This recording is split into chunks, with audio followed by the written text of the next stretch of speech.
I wanted to be like him. He was lovable, he was dangerous, everything a young kid would admire. It was Elvis Presley.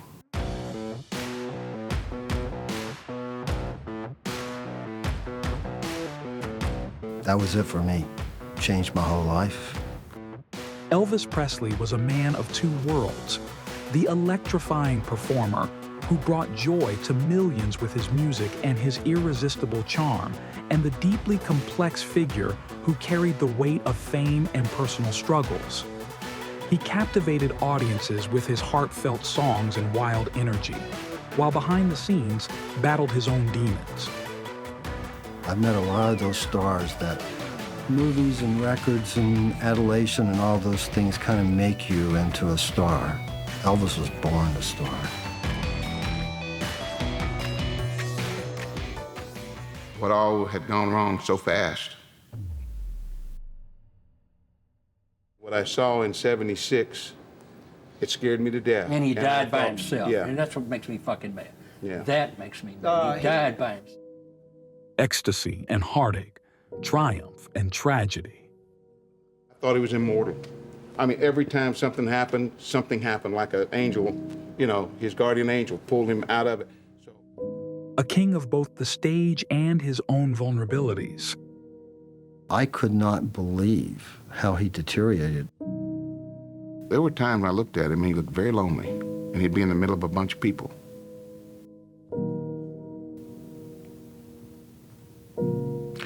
I apologize, I get emotional. Don't apologize. We all get emotional. It's just rough.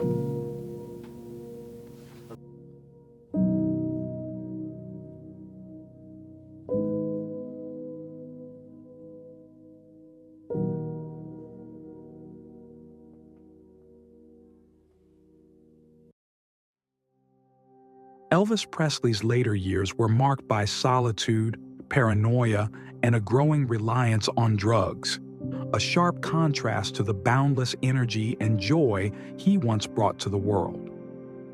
The king of rock and roll, who once dazzled millions with his electrifying performances, found himself trapped in the pressures of fame, living in isolation at Graceland, haunted by the very thing that had made him a legend. His health deteriorated, his performances grew erratic, and his personal life, once filled with love and promise, became a shadow of its former self. The man who had once been the embodiment of youthful freedom and rebellion now seemed like a prisoner of his own success. But to understand Elvis's later struggles, we must return to the beginning, to the young boy from Tupelo, Mississippi, who had nothing but a dream, a voice, and an unshakable desire to escape the poverty that defined his early life. From his first break at Sun Records, Elvis shot to fame like a comet, changing the world with every note. He became a symbol of hope, of dreams come true, of freedom and possibility. His music reflected the joy, the pain, the promise, and the heartbreak of growing up in America. From the beginning, Elvis was deeply cherished by his personal bodyguards.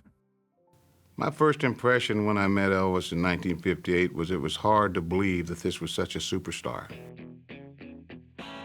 They often described him with a mix of reverence, admiration, and complexity.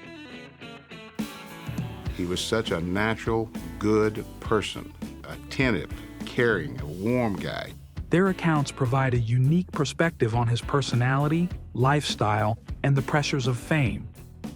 When you talk to him, he just talked to you like my cousin Red talked to me or some of the other guys, and he just was, I don't know, there was something about him that just drew you in. Elvis, Red, and myself grew up in housing projects, government housing projects where you could only make so much amount of money and you lived there. And there was 3 of them in Memphis. There was Lamar Terrace, where I was raised up, Lauderdale Courts, where Elvis was there, and then a place called Hurt Village, which Red and us always joked about that name because you were hurting. The Lamar Terrace gang was known as being the toughest gang around. We had some really bad dudes, and they started us out young. My name is Jerry Schilling. I met Elvis in 1954 at the age of 12 years old. Growing up in North Memphis, I went to the local park one day. It's called Dave Wells Community Center, Guthrie Park. There was a little school called Guthrie. And sometimes people would play basketball, football, or whatever. It was the only kind of park to go to. I went there this Sunday, and there were 5 older boys, like high school. I was in grade school, trying to get up a 6th player to play football. And one of the older guys was a friend of my older brother's, Red West. And he said, "Jerry, do you want to play with us?" We went in the huddle, and I saw this guy. It was Elvis Presley. That was it for me. Changed my whole life. I wanted to be like him. He was lovable, he was dangerous, everything a young kid would admire. I remember going home, saying a little prayer that night, saying, gosh, a real prayer, saying, I really wish he would be my friend. My name is Marty Eliker, and I first went to work for Elvis when I was 24. Elvis was a bit of a loner back then. He had maybe 3 or 4 friends that lived in the same housing project he did, and primarily was shy, did not really come out of his shell until a couple of talent shows, and the girls started screaming him. I mean, he always liked girls. I mean, I think he had more girlfriends than he had guy friends.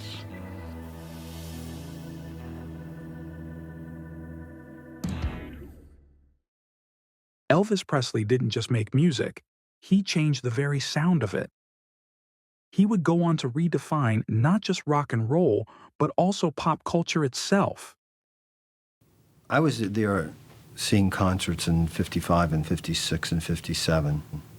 The most exciting, raw, animalistic things I've ever seen. And of course, that will always be my lifelong image of Elvis Presley. Music was the mainstream of his life. Nobody commanded the stage any better than Elvis Presley.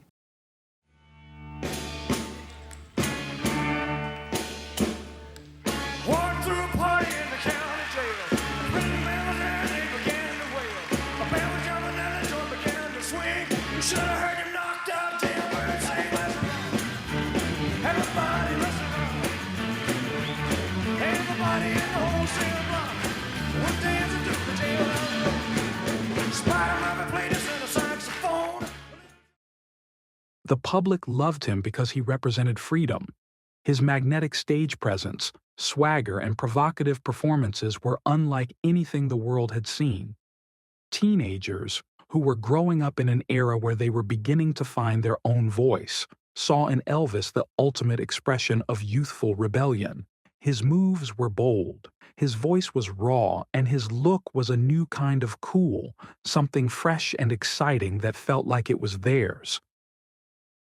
Because the place was so big, we had to drive around where he could wave to everybody before going on the stage. When Elvis opened up the curtain and saw that crowd, he got weak in the knees, almost got sick. I swear to God, I had this premonition of another life. You know, and Elvis was standing up at the back of this Jeep. It was kind of like a chariot.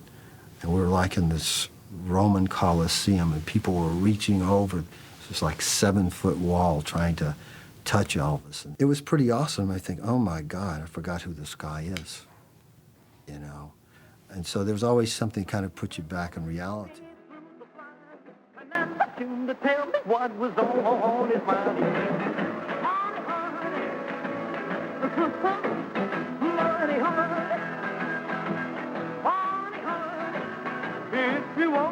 For you to be called the boss, because Elvis was not only the king, he was the boss.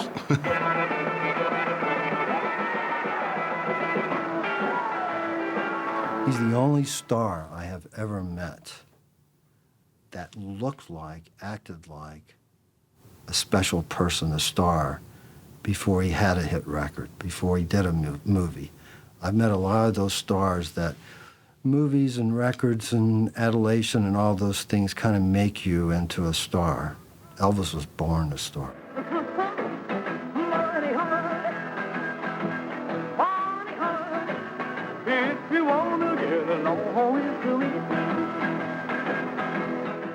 Elvis had a tremendous draw to him emotionally and physically, where you looked at him and you thought, that is probably about the best looking man I've ever seen, you know. He just had a charisma about him. He had a way of pulling you in. People call it Southern charm. He had it in spades. He had it in spades. There really wasn't much that Elvis couldn't get if he really went after it, whether it was from Southern charm or just a strong conviction of saying, I'm going to do that and that's it. And that's what we always admired about him, but those things slipped away in the latter years. He didn't have the strong convictions. He didn't have, I'm going to get it done. But I'll never. The first time that I appeared on stage, it was a charity thing in Memphis, in a place called The Shell. When I left the stage, they were yelling and screaming and so forth. I did 2 songs, and it scared me to death, man. I didn't know what I'd done. So the manager backstage, I said, what'd I do? He said, well, whatever it is, go back and do it again. So I went back out and did the same thing again. I really didn't know what the yelling was about, screaming. I didn't realize that I was moving, my body was moving. It's a natural thing to me.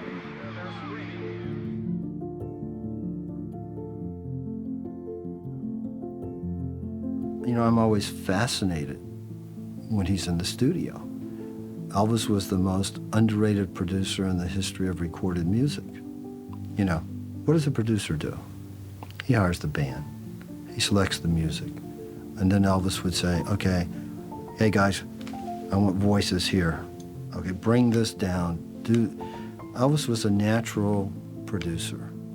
If he came in and did a session, there was always something special. Even after decades, Elvis remained a beloved figure. His fans never stopped loving him, not just for the music, but for the way he made them feel like they were part of something bigger. When Elvis sang, it wasn't just about the lyrics or the melody.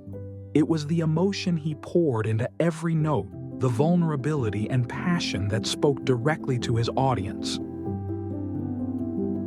Elvis worked so hard from 54 to the time he went into the Army, and everything was going well too. Colonel had set up things great. Colonel had made it possible in Elvis's mind that he had a career when he came back from the Army. Normally, an entertainer went in the Army, the career is over. Colonel kept movies being released, songs out, and he had these long-term contracts, which looked really good in the beginning. But Elvis had no script approval, music approval, none of these things. The machinery was set. All the people, William Morris Agency, RCA, the studios, for a few years now, they had gotten all their direction, all their deals was through Colonel Parker. And Elvis doesn't even like to be in those kind of meetings. And Colonel didn't understand the creativity aspect of Elvis. I was alone out to Colonel Parker one day a week, and I could hear after a recording session, Colonel would go, his wife was named Marie, hey Marie, can't hear Elvis singing for all those voices and all that stuff. And then I'd go home, and Elvis would get the record, and he would compare it with the acetate that he left the recording session with, and all the mix was different. It would be like if Michelangelo was giving the Pope paintings, and the Pope had these people came in, let's take a few clouds out here, let's make the blue bluer. That's what they were doing to Elvis.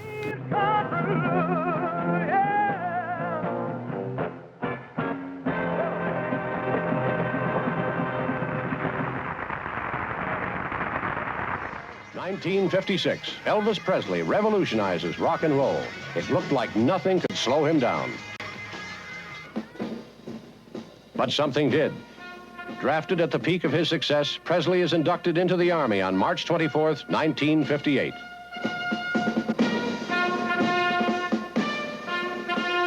He does his basic training at Fort Hood in Texas.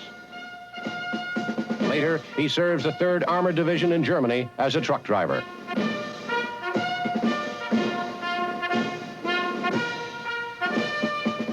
While in the Army in 1958, Elvis Presley will earn nearly $2 million. Otherwise, he will be just like any other soldier. Almost. For his loyal followers, Elvis going to the Army was a moment of both pride and disappointment. On the one hand, they admired his sense of duty. After all, he was still very much a part of the larger social fabric and not above serving his country. But on the other hand, they were devastated at the thought of losing him for 2 whole years. In a sense, it felt like they were losing their king, the man who had been the soundtrack to their lives. Elvis's time in the Army didn't dim his star. In fact, it added to his legend. The military experience grounded him and showed his fans a different side of him, one that was disciplined, humble, and in many ways, just a regular guy. He was no longer just the rebellious, swaggering rock star, but a young man doing his duty like thousands of other Americans. According to all regulations and the Uniform Code of Military Justice. The Uniform Code of Military Justice. Well, Elvis's life was not typical GI. I mean, there was always people outside of his house. The fans were always out there. It was a little tougher for him to be in the Army because everybody was watching him. And they were keeping an eye on him to make sure he did a good job and make sure he didn't goof off. So it was tougher for him than a lot of the other GIs. He would stand the impact of Mr. Presley was a big question months ago, but not now, as Elvis explained. Elvis, since you've been in the Army, have the boys given you kind of a rough time in the barracks because of your past career, would you think? No, sir, I was very surprised. I've never met a better group of boys in my life. They probably would have if it'd been like everybody thought. I mean, everybody thought I wouldn't have to work and I would be given special treatment and this and that. But when they looked around and saw I was on KP and I was pulling guard and everything just like they were, well, they figured, well, they're just like us.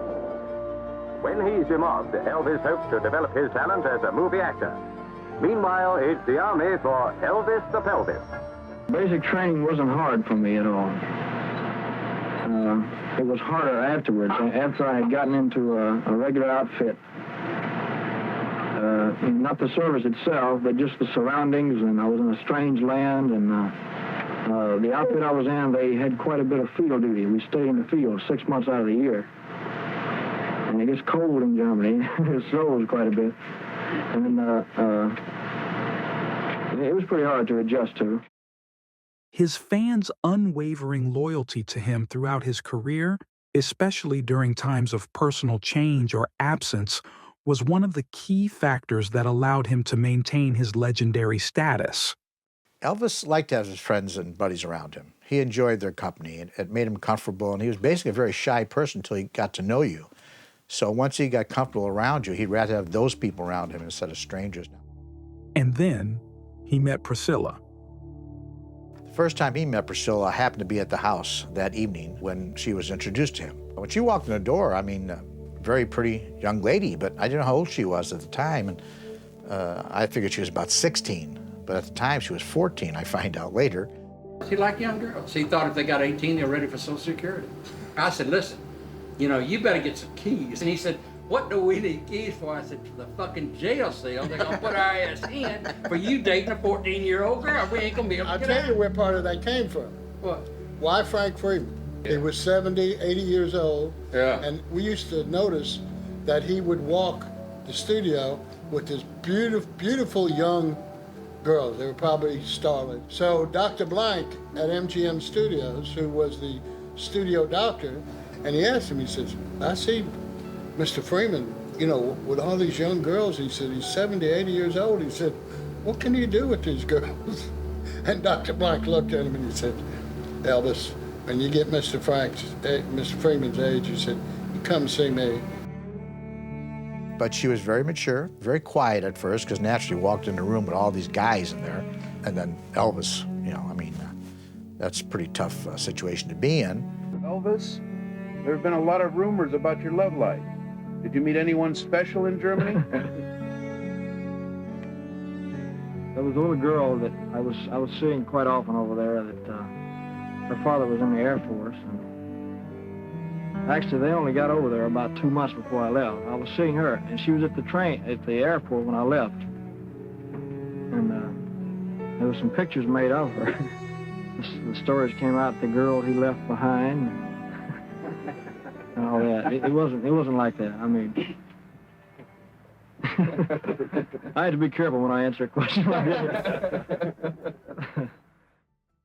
Despite the age difference, they quickly became inseparable, and the relationship blossomed into a deep love. Elvis was smitten by Priscilla's beauty, innocence, and maturity beyond her years, while Priscilla was drawn to Elvis's charm and the glamour of his lifestyle. When Elvis Presley left the Army in 1960, he did not immediately leave Priscilla, but their relationship was definitely impacted by his return to civilian life.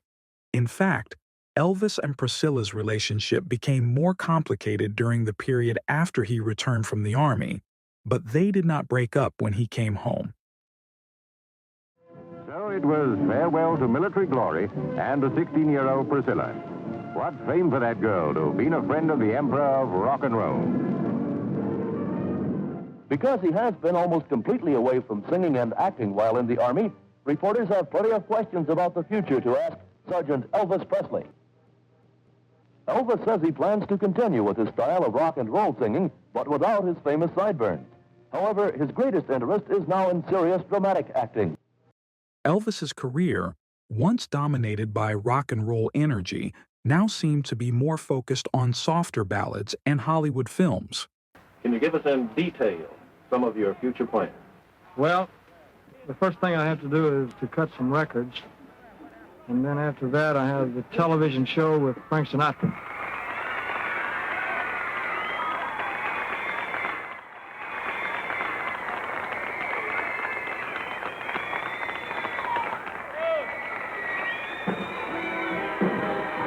It's very nice to go traveling, but it's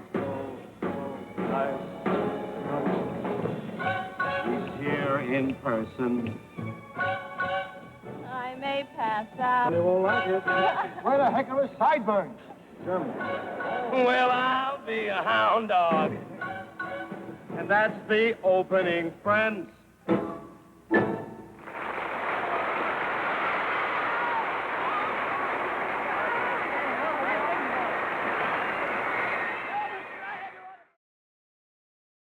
Elvis Presley's movie years are a fascinating and complex chapter in his career, one that highlights both his immense popularity and the challenges he faced as an artist trying to navigate the changing entertainment industry. Elvis made a total of 31 films between 1956 and 1969. Oh, man, they were wonderful years. They were the best. The movie years were the best years that I spent with him. They were not only the first years I spent with him, but they just far outweigh the touring. He wanted to make other movies, and he should have. He should have had more drama, because you see King Creole and Jailhouse Rock, you know he can carry a drama. He can carry a role of heavy drama.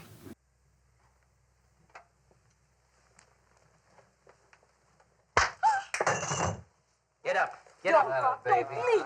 Leave her alone. Come on, get up. Leave her alone. Come on. Get up.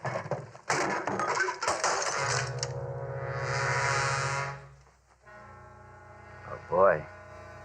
You're a pretty fancy performer, ain't you, kid? Now you know what I do for an encore. Come on, get out of here. He talked about them as being travelogues starring Elvis Presley. He said, I go somewhere and I get in a fight and I sing to women and I sing to the guy after I hit him, and he would make little jokes about it. He says, travelogue, Hawaii, Mexico, you know, everywhere he went. But yet you still did them. You must have forced yourself. I had to. What kind of film would you have liked to have been if you would have had your choice? That's hard to say. I would like to have had something that was more challenging instead of Hollywood's image of what they thought I was. When I went to work for him in '64, he had been back from the Army 4 years. He did 2 or 3, good movies when he came back. But the movies were getting weaker and weaker, and the soundtracks were getting, in some cases, more ridiculous and more ridiculous. And he didn't want to record too many movie songs, and he was promised when he did a movie song, especially a situation scene, that they would never be released on records. It was another lie to Elvis. All the business guarantees that were given Elvis were all broken, okay, which eventually broke Elvis. In interviews during the 1960s, Elvis began to express his growing dissatisfaction. He admitted that he was frustrated with the lack of meaningful material, and he felt stifled by the constraints of the studio system. He also revealed that he longed to do something more serious with his acting, to take on roles that would challenge him and show off his range. But the studios, seeing him as a commercial entity, continued to churn out films that were primarily designed to keep his name in the public eye, rather than to allow him the opportunity to showcase his true talents. This frustration with his film career began to take a toll on Elvis's personal life as well.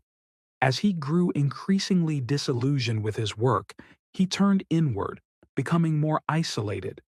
His personal struggles, including issues with his weight, health, and the increasing reliance on prescription drugs, began to worsen.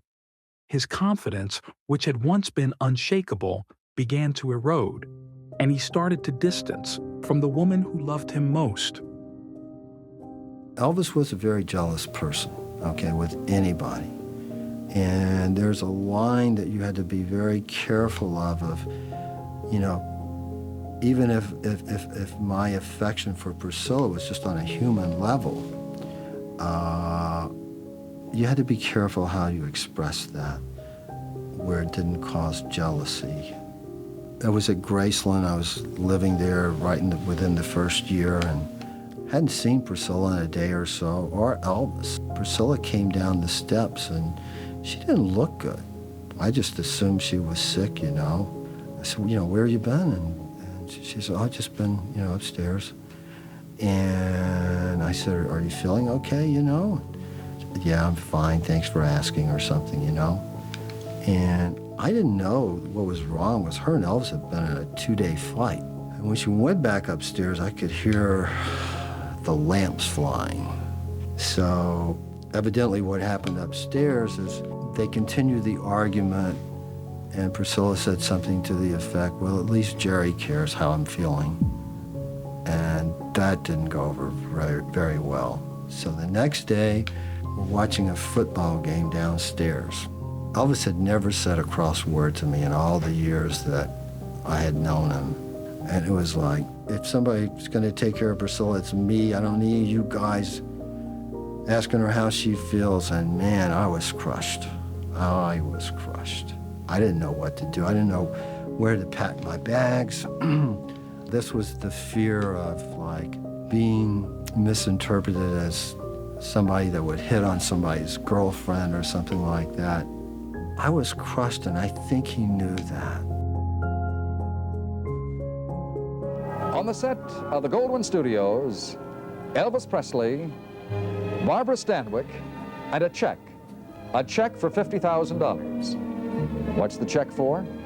This is a key to the part of Elvis that is virtually unknown. Comedian Bud Abbott also figures in this tale about Elvis Presley. In the movie years, the drugs were in control.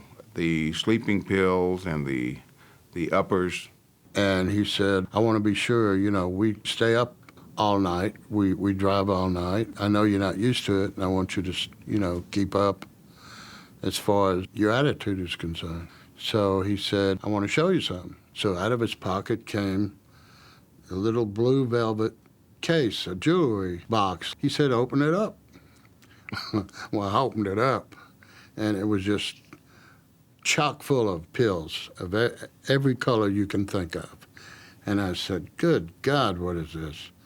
And he said, here, let me give you a few, and this will help you stay awake and be in a good mood. I said, okay. So he picked out about 4 of them, and he said, here, don't take them all at once, just take them every couple of hours. I stayed up for 3 days. And to be quite honest with you, you know, it gives you one hell of a good feeling. So I kept taking them. I took them for 15 years. When you start taking the uppers, which is what they were, in order to go to sleep, you need to start taking sleeping pills. So it gets to be a vicious circle. And where today 1 will work, tomorrow you need 2, and the next day you need 3, and then the next day you need 4. And after 15 years, it gets pretty vicious. I couldn't take them every day. Not to be the goody-goody, but I just couldn't take that pill because I knew it was going to do to me. Make my mouth dry, it was just going to make me wired all day, and I just didn't want to do it. But I had to take them sometimes because he would stay up to 3 o'clock in the morning, 2:30, 3 o'clock, and we get up at 5 to go on location.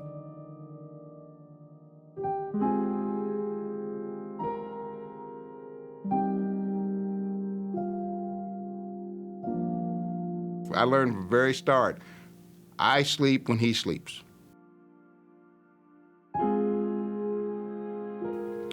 We used to have a thing, in fact, on Paramount, on GI Blues, they had a club scene in there, and he'd kept us up late, and I just couldn't stay awake, and I hadn't taken anything, so I went over to a dead set and got into a booth there in the nightclub set, and they were shooting on another one, and laid down on the booth to get some sleep. And one of the crew guys up on the catwalk just pointed me out to Elvis. I found out later, he pointed me out. Said, like that. And Elvis came around when he got through with his business on, so he came around and looked for me. And he saw me through there because there was a couple of tables stacked up, and I had to kind of put a little camouflage so I couldn't be seen easy. Oh, man. He threw that table and chair, and I woke up straight up. He said, damn you, Sonny, I told you you sleep when I sleep. I said, I'm up, boss. I just took a break,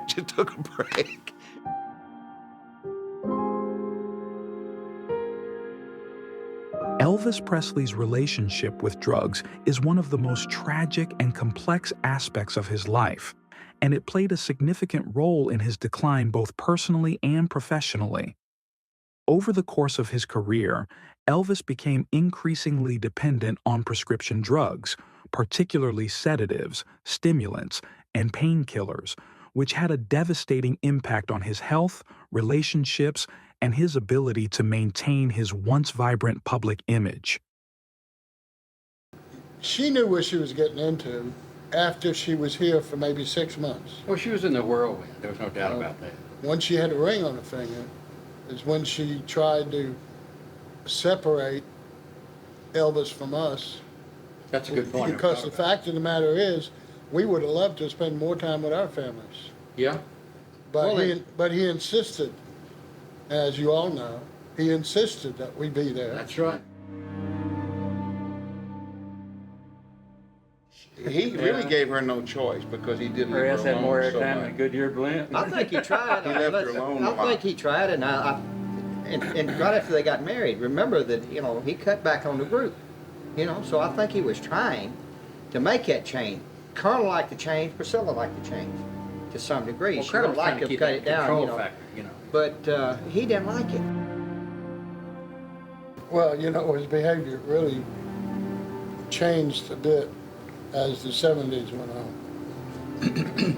Primarily, I think, you know, at a boredom, and he needed a change, and the more pills he took, you know, it's just a fact of life. The more pills he took, that didn't help. Plus the threats, you know, on his life. Didn't help. That didn't happen at all, you know, so.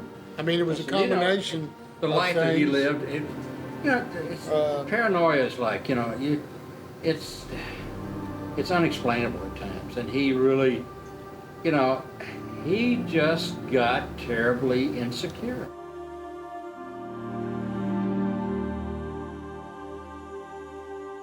In 1969, when Charles Manson killed Sharon Tate and all those people up there, remember? Scared him to death. He armed every one of us. That's when it became very paranoid. And then we get the death threat in Las Vegas. And he has this picture of Manson in that courtroom, and he's picturing someone like that sitting in a courtroom that their claim to fame was they had shot and killed Elvis Presley. And he took Jerry and Red and myself, who were doing the security mainly at that time, and said, tearfully, if it happens, I want you to get to him first. I don't deserve to be shot, killed by anybody. And then he told us what he wanted us to do to him.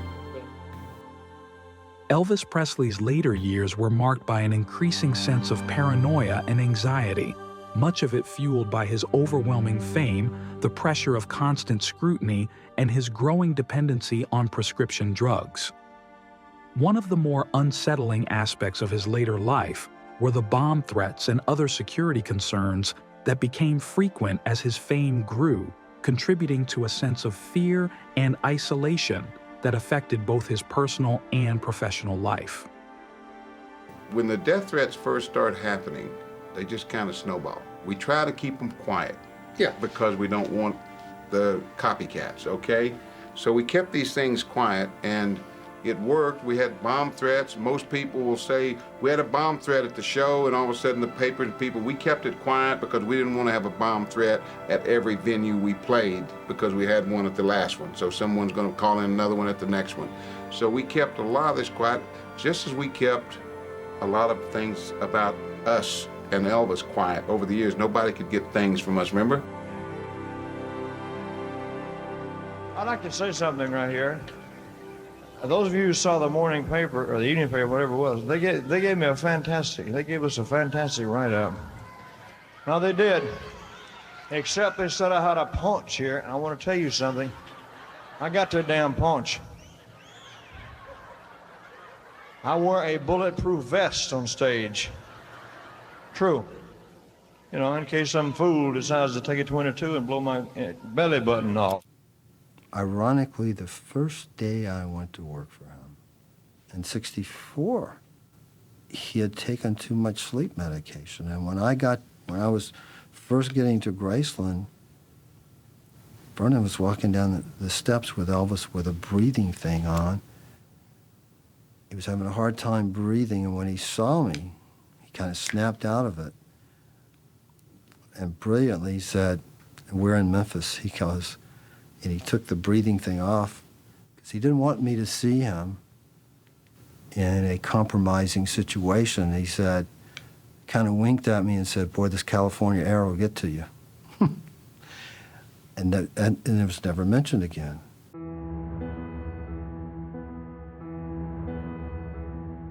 I'd only seen Elvis as this god, whether we're playing football or fast-witted, all this stuff. And here's being helped down the stairs with a breathing thing. I've seen him way overweight, almost between 5 movies.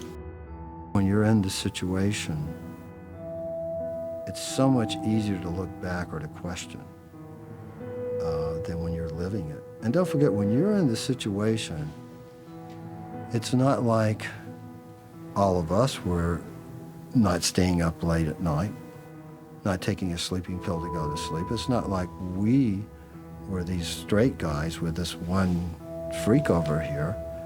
It wasn't that way. We were all in the boat together in various levels.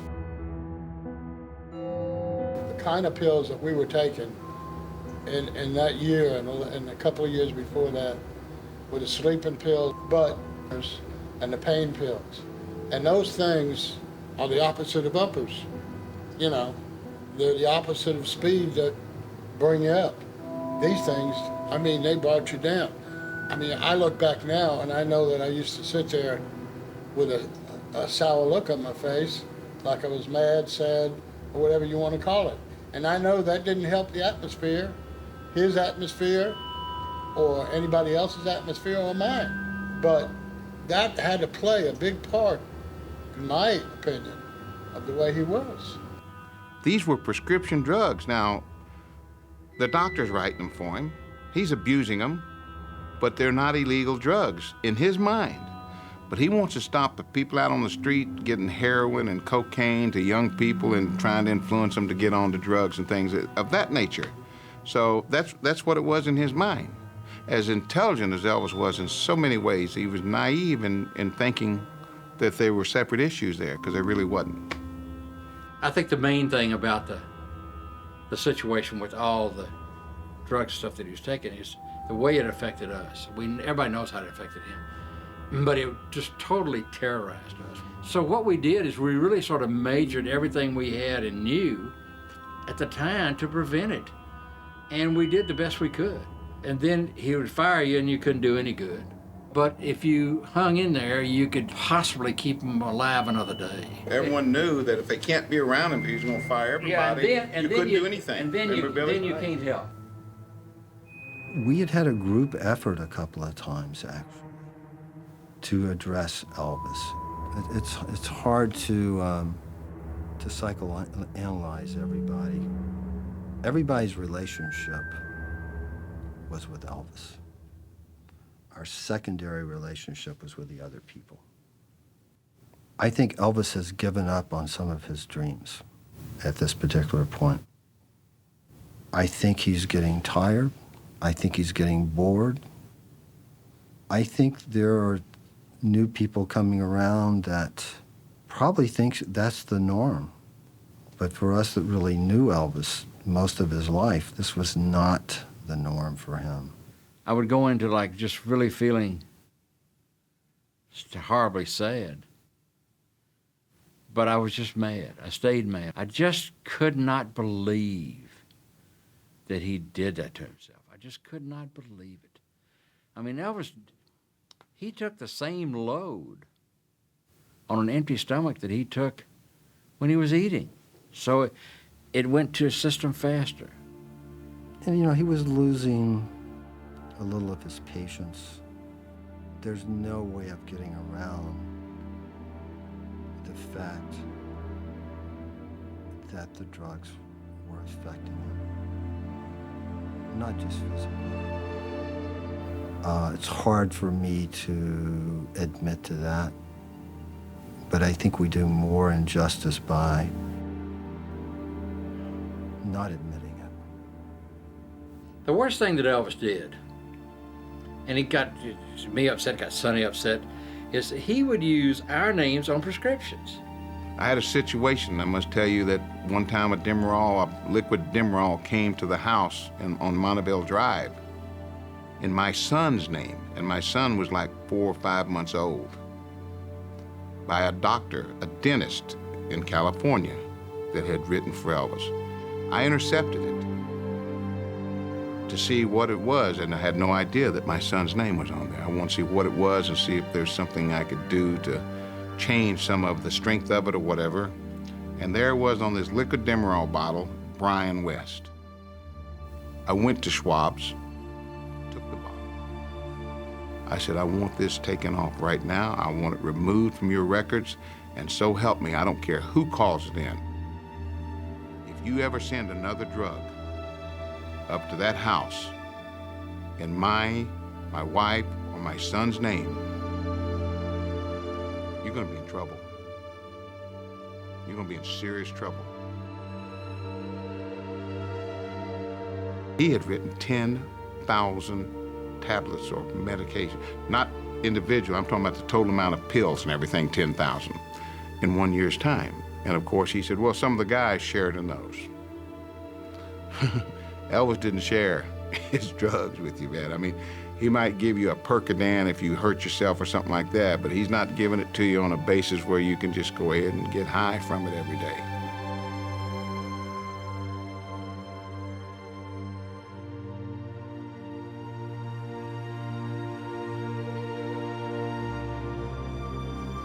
In 1975, what I had been seeing a little bit of the previous year or so was getting worse, and I was very concerned about his health. And it wasn't like it had been before when he was taking the uppers and the sleeping pills. When he started experimenting with the, the down stuff, that's when we started getting concerned. That was my biggest fear around him. I just could not see Elvis Presley dying. You know, I could see I him did. stepping out on that stage and not being able to do his show and the fans booing him. I could see that. And I knew what that would do to him. The fans would not. That would have. You know what happened? You know what happened to Elvis? Let me give you a classic example. Fans literally can cause you a lot of problems, and they don't mean to. They accepted him the way he was. In any manner. Had they got up and said, "Get fucked. We don't like the way you look. We're not coming to your shows," and I promise you, in 48 hours or 72 hours, he'd have got himself so shaped up it'd have been unbelievable. See, In that's 6 what we months, he'd have been disagree. straight. In the weeks leading up to his death in August 1977, Elvis was reportedly becoming more withdrawn and fearful. His paranoia continued to grow, and he was still convinced that there were people after him. On the night of his death, he had been experiencing severe health issues, including heart problems, and his drug use had only worsened. The bomb threats and the idea that his safety was constantly in jeopardy were just some of the many ways his mental state was unraveling. Interrupting with a bulletin just in from Memphis, Tennessee. Elvis Presley may be dead. An unconfirmed wire service report says the 42-year-old singer was found unconscious in his Graceland mansion in Memphis, rushed to a local hospital where efforts to revive him reportedly were futile. Elvis Presley was maybe at the height of his career, 10 or 15 years ago. Though his fans would dispute that, they would say that his popularity has never grown dim. And that's why they've come to pay their respects, to stand outside his house here, some of them to drive past the house in their cars, to pay their respects to the man they still call the king of rock and roll. I can't believe it. I just can't. I've been a fan of Elvis since I've been 16 years old. I just can't tell you in words. It was such a great shock to everybody, and to Memphis especially. He's a boy just like I was, raised poor, but he made it, and he was good to everybody. All I feel is just hurt. I hurt all over. Well, to me, he was the greatest. He was the birth of rock and roll. He's been the greatest through the 50s and 60s, on through the 70s, and he'll live on forever. Oh, baby. His blend of rhythm, blues, and country is widely acknowledged as the original rock and roll. Revolutionary in its time, and still a draw now, even at a video concert. And the cause of death is cardiac arrhythmia due to undetermined causes.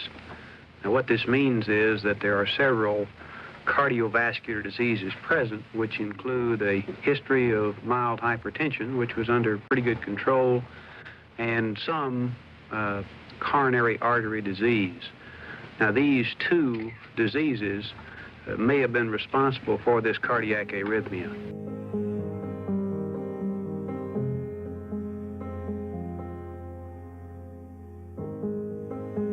Like I said, it was a double-edged sword.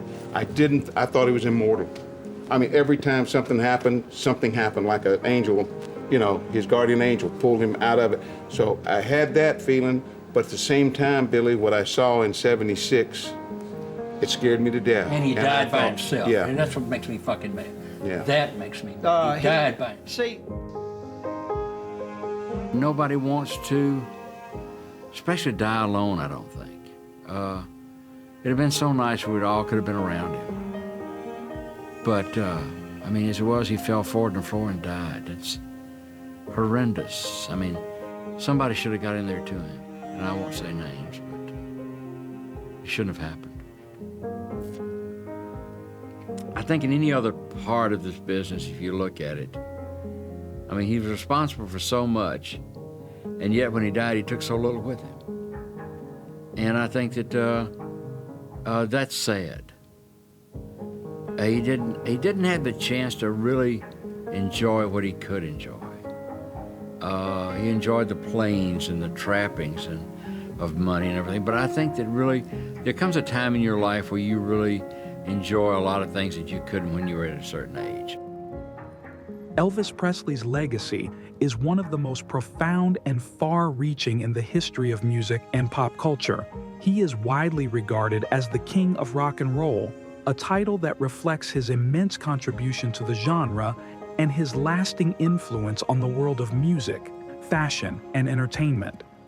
But his legacy is not just defined by his groundbreaking music, it is also shaped by his persona, his impact on social norms, and the way his story continues to resonate with generations of fans. His legacy lives on through the music he made, the people he inspired, and the millions who still hear his voice as if it were the first time. The king may have left us too soon, but his kingdom remains, forever etched into the soul of modern music.